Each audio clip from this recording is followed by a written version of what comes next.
No one will ever replace my husband. No. But I do see some similarities of my husband in JD and Vice President JD Vance. I do.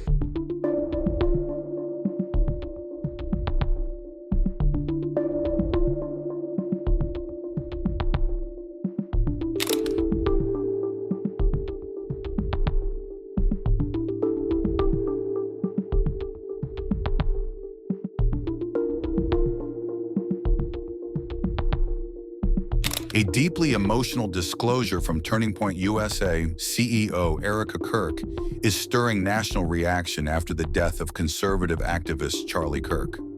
In an interview, Erika shared that she prayed she might be pregnant, hoping for a new life amid devastating loss when her husband, Charlie Kirk, was assassinated in September.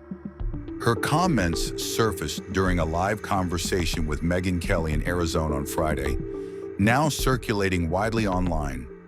Erika said she and Charlie had dreamed of adding more children to their family before his sudden death in September. The couple shared a young daughter and son and hoped to eventually raise more children together, as per Erika Kirk. During the interview, Megyn Kelly asked how many children the couple had planned to have together. Erika replied that 4 had always been their shared vision for the future.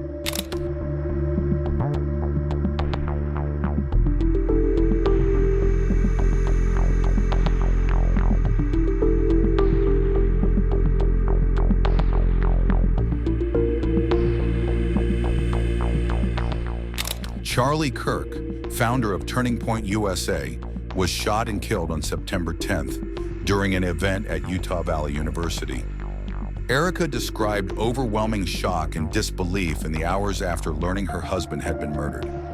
She said becoming pregnant would have felt like the greatest blessing to emerge from a senseless tragedy.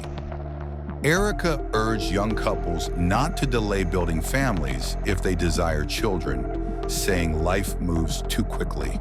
She also said careers can wait, but time and opportunity to grow a family cannot be recovered. Some of her remarks sparked intense backlash on social media, where critics called the comments inappropriate.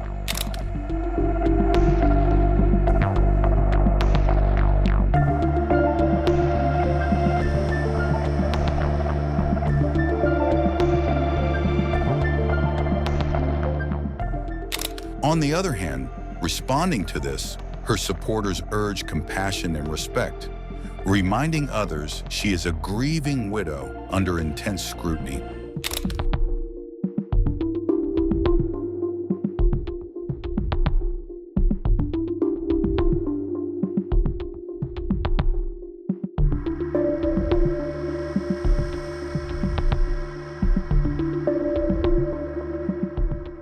Erika Kirk, a former Miss Arizona USA, married Charlie in 2021. Following his death, she has been named to lead Turning Point USA. Oh, it's hard not to cry after watching that. I haven't seen that portion of him saying that video since that day happened. But Charlie, when he came onto campus, he loved to immerse himself in the culture of the campus that he was in. And so, from word on the street, you guys have a chant out there.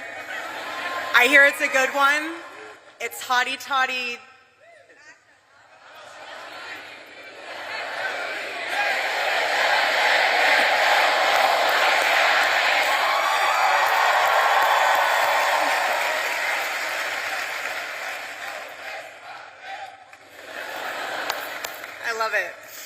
I love it, but it's a tremendous honor and blessing to be on stage today, and this is what Turning Point USA is all about. This is what the future of our country is all about, and I want to thank you all also on a personal level for all of your prayers and all of your support, not only for our family, but for the Turning Point USA family, which includes all of you, especially those that are students, a part of the Turning Point USA chapter at Ole Miss. So I love you guys, truly. This whole, you guys have no idea how helpful it is to have all of you in my life, because you help me feel even more deeply connected to my husband. And I thank you for that. I thank all of you for that.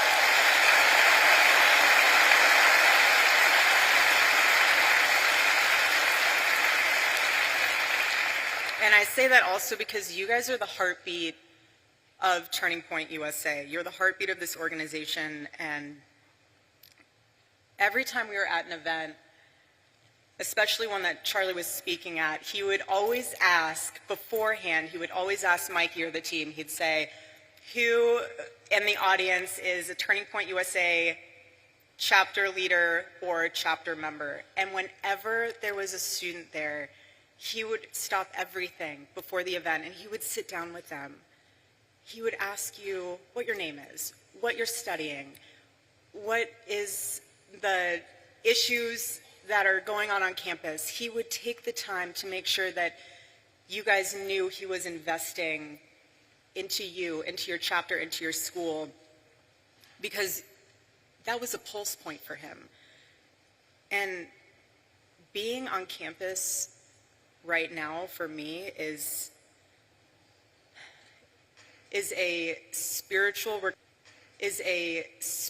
reclaiming of territory.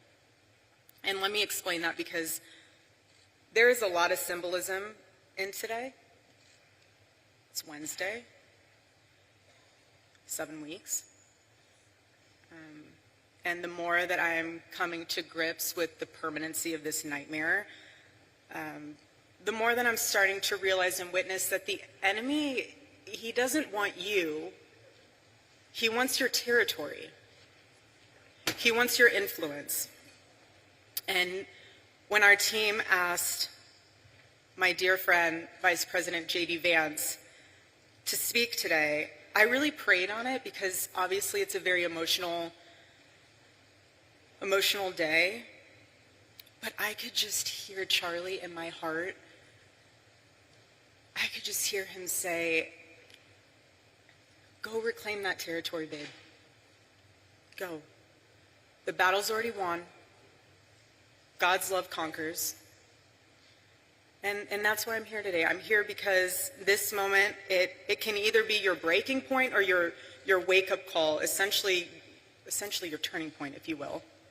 And at this moment, every single one of us has a choice to make, whether we stand for freedom or we're just gonna fall for everything else. But I want to encourage you, especially the students here, find your voice. You are the courageous generation. That's what you are. All of you. Gen Z, you are the courageous generation. Hear me when I say that. My husband believed that to his core. That's why he went on campuses. That's why he was trying to reach you. You are the courageous generation. Own it. Make him